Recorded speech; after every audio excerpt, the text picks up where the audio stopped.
บุญน้ำเมฆอมวอนคนประกอบบัวของมณฑนาอีก200,000 กีบสาธุเอาดีๆนี่เนี่ยอันนี้พระอาจารย์ทิพย์พระอาจารย์ทิพย์หรือว่าสายย่างหรือว่าซิดนอกสำนักเป็นพระองค์ต่ออยู่100,000 กีบสาธุขอบกับใจนำของครูบาอาจารย์มีแต่ความสุขความเจริญแล้วก็มีทานพอบุญก็คนทุกทานในความของผู้ชมต้องการเนาะคนละเล็กคนละน้อยนะเพราะฉะนั้นบุญกุ๊กก้อของทองจันทุ่งมาคนละกุ๊กก้อบ้านหลวง100,000 กีบสาธุในทางมุ่งหวังมันยืนแล้วก็ไม่ออกลมแก้วคนกุ๊กก้ออีก500,000 กีบสาธุจะดีมีแง่ทุกคนทุกทานเลยยันทันใหญ่ก็ถูกเก็บก้อนยกยันทันใหญ่2 แก้วพลังบุญมานยันทันทองสุขปิตาธรรมโมองค์ทางสองแห่งสวรรค์เทพอาจารย์ปริญญาเอกศรีสุขเสริมคุณพระอาจารย์ปริญญาเอกเสด็จเลิศคดีคณะบริหารการสุขภาพของพศอาจารย์ปริญญาโทพันทองโพวิชัยแล้วก็มีพ่อแม่ครูบาอาจารย์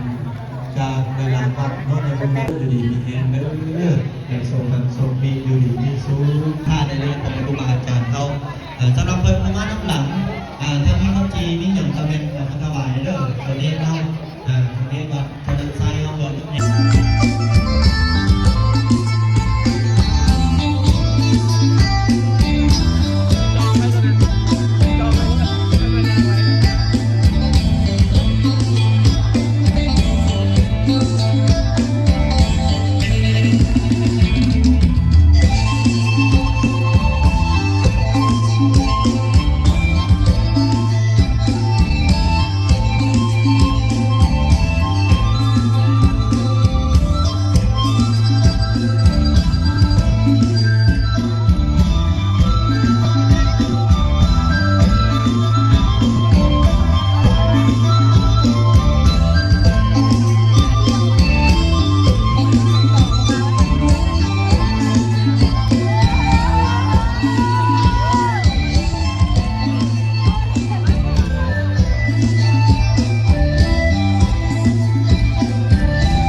สัญญาณตะวันออกมีนามโมเด